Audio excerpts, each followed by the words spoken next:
Hujambo mtazamaji popote pale ulipo, ni tarehe mosi mwezi wa 4 mwaka 2017. Natumai haujadanganywa leo ikiwa ni siku ya uongo sijui au siku ya waongo. Na basi mtazamaji, hii leo Wakenya na wanahabari hasa wanaomboleza kifo cha Janet Kanini Kua ambaye alikuwa anaugua saratani kwa muda mrefu. Mtazamaji, ni taarifa ambayo tutakuletea, na vile vile katika Tembea Kenya mtazamaji, mwanahabari wetu ambaye ni mkuu wa kitengo ametuandalia taarifa ambapo atatupeleka katika Dunga Beach huko Kisumu. Na katika sehemu ya pili mtazamaji, makala ya Wako Wapi hii leo tutakuwa na mwanamuziki wa siku nyingi ambaye ni Wangeshi Mbogo ambaye anaimba nyimbo za Injili. Ataweza kutueleza zaidi kuhusiana na aliko na mtazamo wake kuhusiana na muziki wa sasa. Na basi mtazamaji, kabla tuangazie hayo yote, tupate taarifa kuu.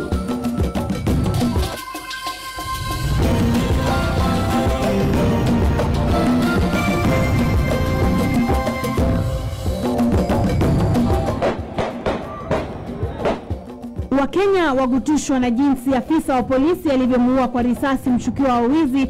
Asasi husika zinataka majibu.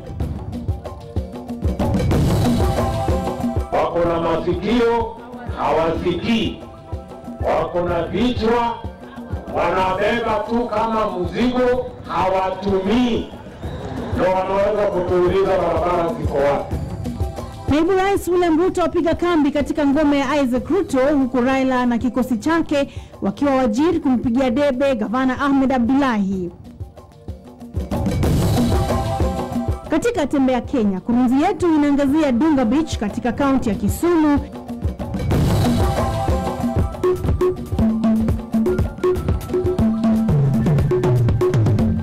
Na leo tuliyempata katika Wako Wapi ni mwanamuziki wa Injili wa siku nyingi, Wangeshi Mbogo.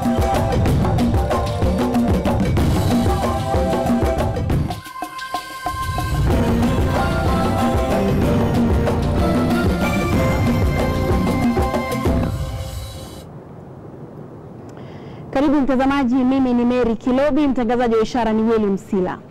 Na mamlaka ya kushughulikia masuala ya polisi IPOA na chama cha sheria nchini LSK zimekashifu vikali mauaji ya washukiwa wawili na maafisa wa polisi katika mtaa wa Eastleigh kwa kuwapiga risasi hata baada ya kujisalimisha.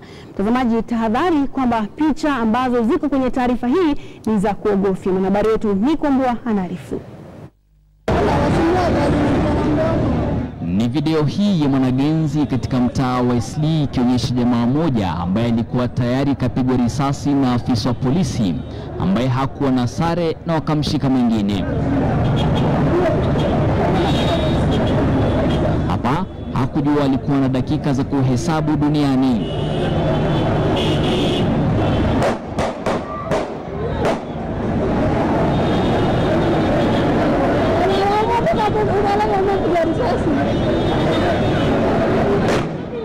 Wakenya walifurika katika mitandao ya kijamii, baadhi ya wakiunga mkono hatua iliyochukuliwa na maafisa wa polisi na kusema kuwa kifo cha bunduki kiliwafaa washukiwa hao wa uhalifu. Wengine walipinga vikali wakisema kuwa kitendo hicho kilikiuka haki za kibinadamu na kuwakosoa maafisa wahusika. Rais wa kituo cha sheria nchini Kenya ama ukipenda LSK Isaac Okero amependekeza maafisa wa polisi waliohusika wakamatwe na kushtakiwa kwa kosa la mauaji ya Mkenya asiye na silaha. Katika taarifa kwa vyombo vya habari, tume ya kusimamia utendakazi wa polisi IPOA imeanzisha uchunguzi katika kisa hicho kubaini aliyojiri na iwapo maafisa husika walifuata sheria. Wa polisi katika kaunti ya Nairobi Japheth Koome amesema kuwa jamaa hao wamekuwa wakiwahangaisha wenyeji wa Eastleigh na mitaa jirani. Koome pia anadai kuwa jamaa hao wamewaua maafisa wake wawili katika muda wa wiki moja. Pia inadaiwa kuwa jamaa hao ni wanakundi la super power katika mtaa wa Eastleigh na kwamba wanajulikana vizuri sana. Wakati wa mauaji ya wawili hao walikuwa katika njama ya wizi. Nicholas Mbua, KTN Wikendi, Nairobi.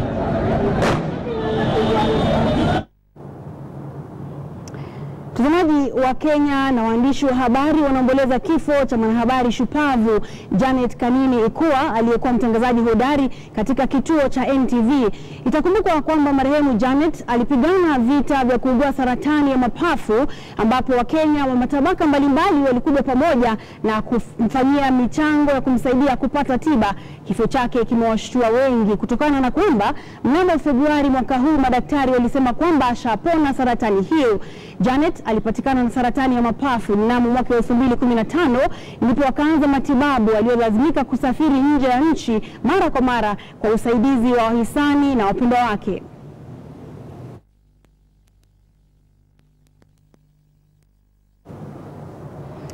Mola ailaze roho yake mahali pema peponi. Naibu Rais William Ruto aliongoza mkutano wa siasa wa Jubilee huko Bomet na kumshambulia gavana wa eneo hilo Isaac Ruto, akidai kwamba amewapotosha watu wa sehemu hiyo kisiasa. Hata hivyo, gavana Ruto amepuuzilia mbali matamshi hayo na kusema kwamba baadhi ya viongozi wa Jubilee ni wanafiki na wameshiriki ufisadi mwingi. Mwanahabari Victor Gale ametuandalia taarifa hiyo na tutaipata katika muda usiokuwa mrefu. Tukiendelea na taarifa zetu, Jubilee ilipokuwa Bomet, viongozi wote wanasa wakiongozwa na Raila Odinga walikuwa katika kaunti ya Wajir kumpigia debe gavana Ahmed Abdullahi kuchaguliwa katika kipindi cha pili. Raila, Kalonzo, Mudavadi na Wetangula walisema kwamba serikali ya Jubilee haijatekeleza ahadi ilizotoa mwaka 2013 na haitakiwi kupewa muhula mwingine kuongoza taifa hili. Wakati tulipokuwa na Kibaki, tuliweka tume, ikaja pande hii na kila mahali yote, ikaandika report. Hiyo report inaitwa TJRC report, Truth, Justice and Reconciliation report, ambayo inatakikana itekelezwe ili wale ambao walipata dhuluma na wale wenzao wa jamii yao ambao watu yao waliwawa, kama kule Wagala, kama kule Elkamari, wapate ridhaa. Kenya hii vile Jubilee wanavyoendesha ni wazi kwamba hawana nia nzuri, na sisi mara tutakapochukua usukani, na tuko tayari kabisa kufanya mambo hayo. Safari hii hakuna kucheza. Ndio mnaona mapropaganda inatolewa right, left and center. Nataka kuwaomba waandishi wa habari, tafadhali mkome kusema Kalonzo anatoka, Weta anatoka, Musalia anaenda kivyake, Raila anaenda kivyake. Kama hatutaki kukaa pamoja, tunafanya nini hapa sisi zote? NASA sio watu binafsi. NASA sio ya Raila. NASA sio Musalia. NASA sio ya Kalonzo. NASA sio Wetangula. NASA ni ya Wakenya wote, na Wakenya wa Wajir wakiwa ndani ya NASA. Hawa jamaa waache huo mchezo, kwa sababu sisi tuna wanasa. NASA! NASA! NASA! Naibu Rais William Ruto aliongoza mkutano wa siasa wa Jubilee huko Bomet na kumshambulia gavana wa eneo hilo Isaac Ruto, akidai kwamba amewapotosha watu wa sehemu hiyo kisiasa. Hata hivyo, gavana Ruto amepuuzilia mbali matamshi hayo na kusema kwamba baadhi ya viongozi wa Jubilee ni wanafiki na wameshiriki ufisadi mwingi. Victor Gale anaarifu. Katika juhudi za kutaka kuwarai wapiga kura katika eneo la kusini mwa bonde la Ufa, Naibu Rais William Ruto alikita kambi mjini Bomet mapema hii leo, siku chache baada ya gavana wa Bomet Isaac Ruto kuandaa mkutano wa wanachama wa chama cha mashinani.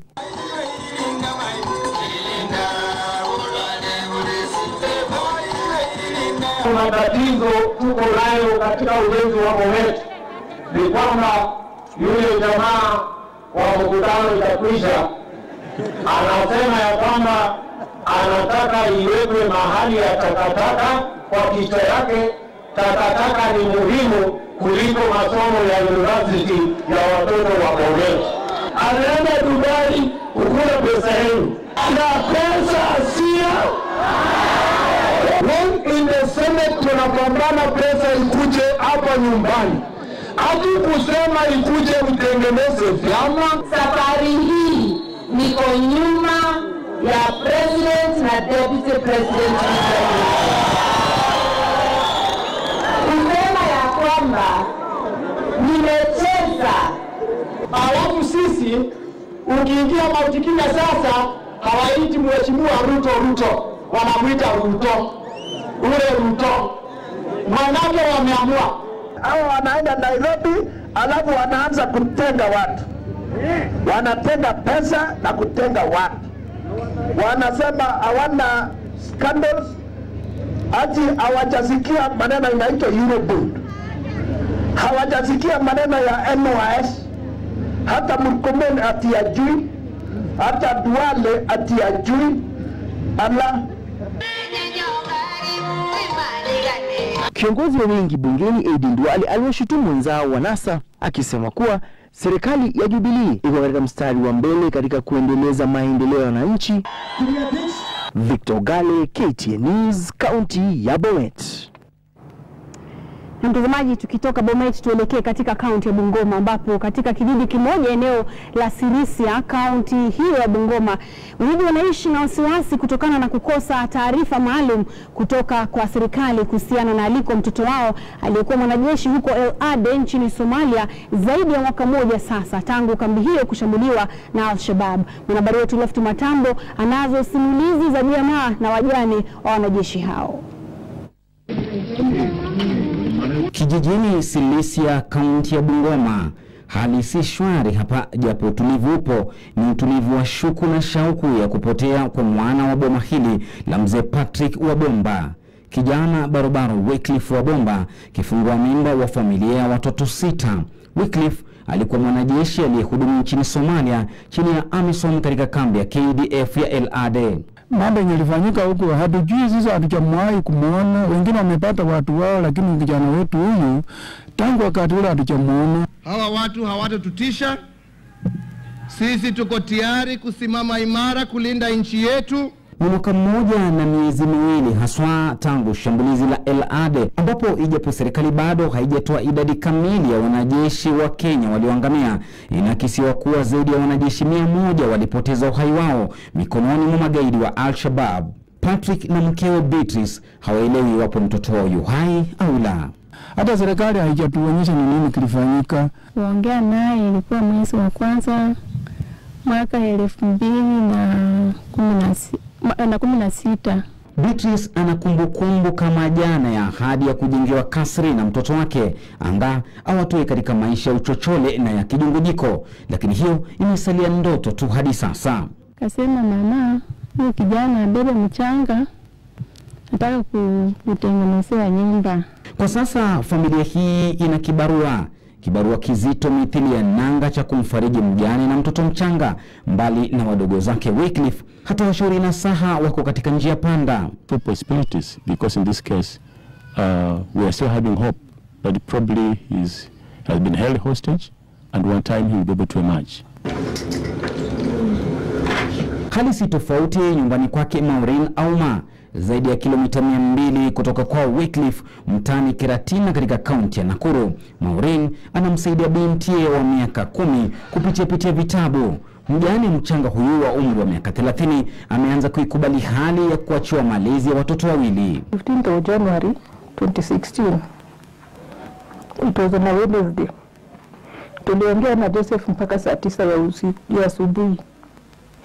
Then he told me, kwa sababu by the way alikuwa pastor, so he told me I'm going for morning devotion, let's talk later. That was the last word I heard from him. Hiyo ndo ilikuwa mara ya mwisho kuwasiliana na mmewe marehemu Bonyo hadi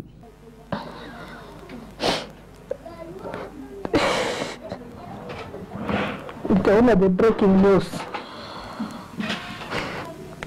Al-Shabaab has bombed an El Ade camp in Somalia. But Joseph never told me he was in El Ade. He just told me he was in Somalia.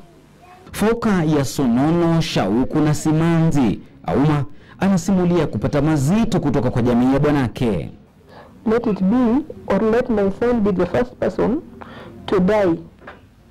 If it is a matter of wife inheritance, imagine being inherited, your husband is lying in the morgue.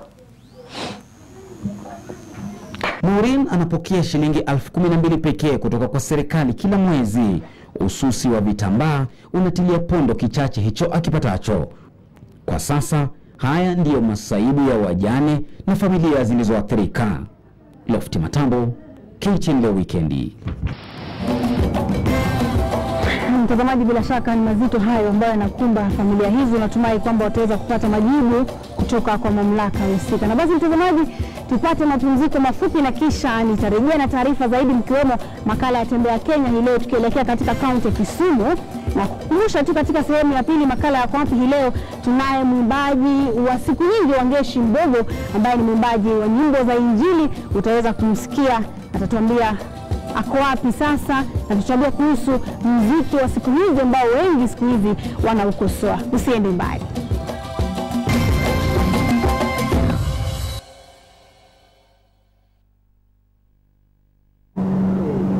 Karibu tena mtazamaji, na shukrani sana kwa kuchagua taarifa za KTN Leo Weekendi.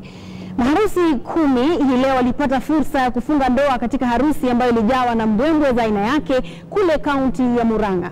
Wapenzi hao waliofanya harusi walikuwa waathiriwa wa funza waliokuwa wamehangaika sana kabla ya kupata matibabu. Mwanahabari Carol Nderi anaarifu. Mbwembwe za kusisimua zilitanda katika kijiji cha Kagondoini, Kandara, Murang'a. Ilikuwa ni harusi mahususi iliyojumuisha maharusi 10, wanaume 10 na kila mmoja na barafu yake ya roho. Harusi ya kukata na shoka iliyowaleta wapenzi hawa pamoja. Kwanza, ibada ya kuwaunganisha katika kanisa la ACK Emmanuel Kagondoini. Mabwana harusi wakionekana sambamba na suti zao nyeusi. Mabibi harusi nao wakionekana kurembeka sihaba. Usichokifahamu mtazamaji ni kuwa hawa ni waathiriwa wa funza waliokuwa wamevamiwa vibaya. Maisha yao yalikuwa yamelemazwa na funza na kwa miaka mingi hawakuwa na namna. Lakini leo walikuwa na tabasamu. Mahangaiko yao yalifikia tamati baada ya kupokea msaada. Na kwa madhumuni ya kuadhimisha miaka 10 tangu shirika la Ahadi Kenya kubuniwa, waanzilishi wake Dr. Stanley Kamau na Cecilia Mwangi waliamua kuandaa harusi hii. Kwa maharusi hawa ambao sasa wameshayatupilia mbali maisha ya funza baada ya kupokea matibabu ya kina. Katika uwanja wa chuo cha Anwai cha Kagondoini, sherehe za lishe, shibe na burudani ziliendelea. Waathiriwa wa zamani wa funza waliokuwa wametengwa na umma sasa leo walikuwa ndio wageni mashuhuri waliowaleta pamoja wanakijiji. Raha sana. Nasikia raha, hata hii mchana hata sijui ningesema iwezi kuisha, iendelee. Nimefurahi sana. We saw people who are isolated. We saw pain. We saw people who have got no hope. But today we are seeing people who are happy, people who are clean, people who are very, very hopeful. And I'm very sure 2-3 years down the line, these people can come and even transform the whole of this community and even the society. So I want to tell Ahadi Kenya, congratulations. Na furaha iliyoje kwa maharusi hawa ambao wamepata fursa ya kuanza maisha upya baada ya kuhangaishwa siku nenda siku rudi na funza, na sasa leo imeashiria mwamko mpya katika maisha yao. Carol Nderi, KTN, kaunti ya Murang'a.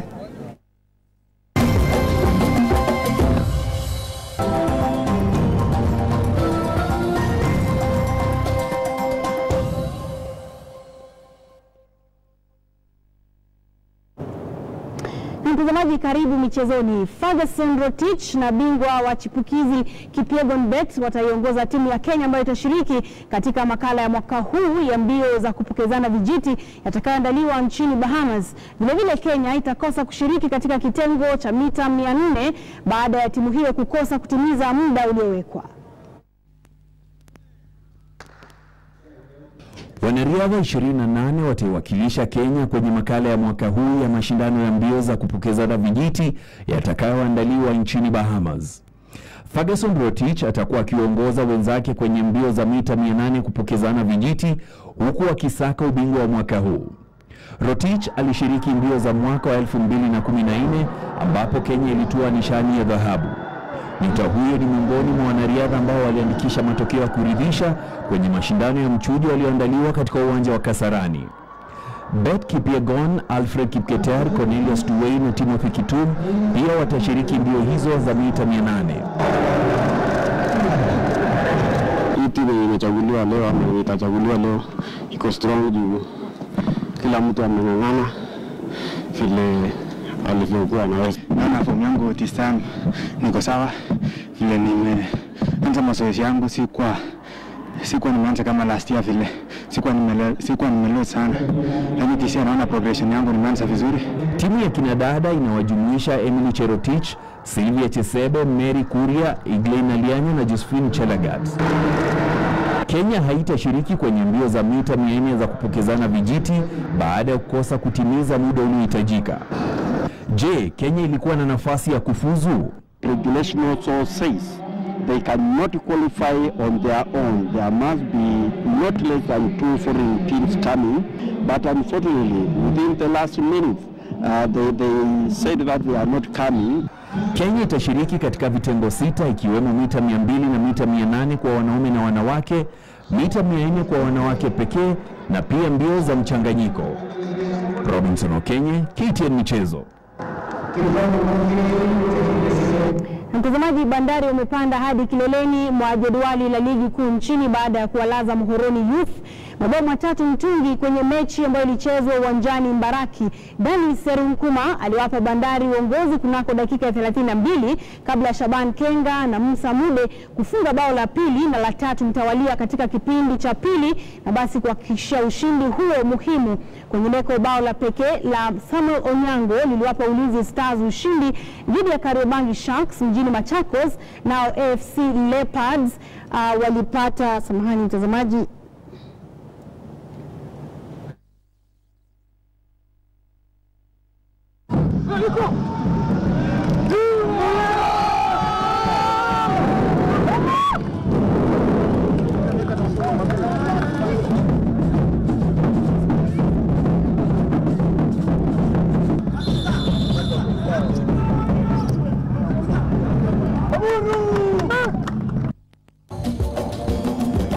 Mtazamaji, muda wetu umetupa kisogo. Tunazo taarifa zingine ambazo pengine tutakuletea katika sehemu ya pili, na hasa taarifa ama makala maalum ya Tembea Kenya, ambapo nilikuwa hivi awali kwamba tumetembea katika kaunti ya Kisumu. Basi mtazamaji, asante sana kwa kuungana nasi katika awamu ya kwanza ya taarifa zetu za KTN leo weekendi. Tukutane katika sehemu ya pili. Makala yako wapi? Nimekuambia hii leo mtazamaji, mwimbaji wa siku nyingi Wangeshi mdogo ambaye ameimba wimbo mmoja hapa nitakukumbusha kidogo, ambao ni Bwana wa mabwana apewe sifa. Bwana wa mabwana apewe sifa. Natumai nikisema hivyo ama nikikimbia kidogo utaweza kukumbuka. Basi tukutane naye mwendo wa pili ama sehemu ya pili mtazamaji na taarifa zetu za KTN leo weekend. Mimi ni Mary Kilobi, mtazamaji wa ishara mikuwa ni William Sila.